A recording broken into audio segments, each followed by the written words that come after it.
Assalamu alaikum. This episode is about could the artificial intelligence can replace the human beings in future.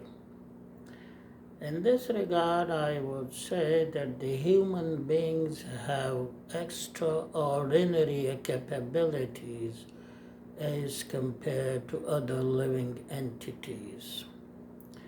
And there are three main discriminatory capabilities that the human beings have as compared to other living entities.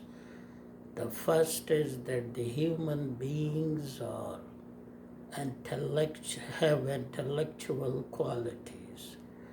The second is that the human being have moral values. And the third is that the human beings have aesthetic sense.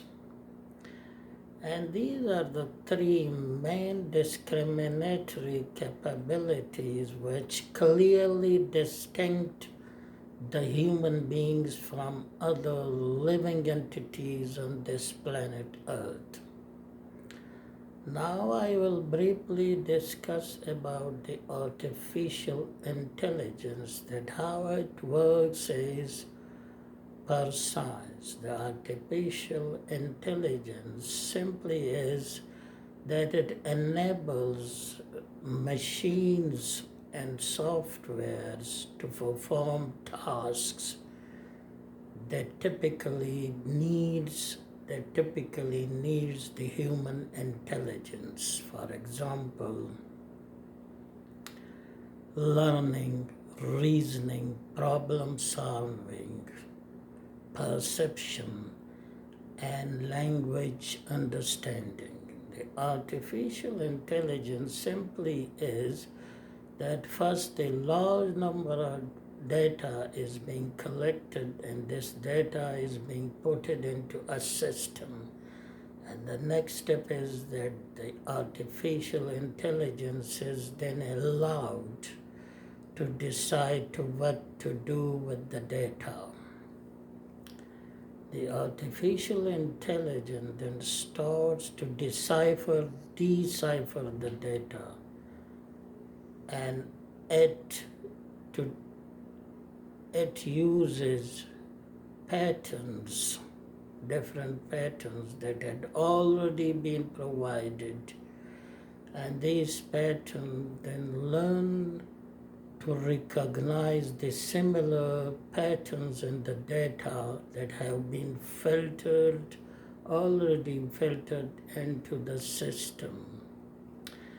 The artificial intelligence generally is that it is ingesting the large amount of label training data, and then these data is analyzed and then the data is analyzed for correlation and patterns. And then these patterns are makes prediction about the future states. So it was a brief about that how the artificial intelligence works as per science. Now I want to draw my conclusion as per the Holy Book of Quran and Abrahamic religion. My point of view is that as the human beings do not have the ability and capability, that it cannot replace the status of God. Similarly, my point of view is that with the passage of time, these machines and software will be fully equipped with an effective check and balance system to minimize the demerits and so the negative use of the artificial intelligence in the future. So it's Khuda Hafiz.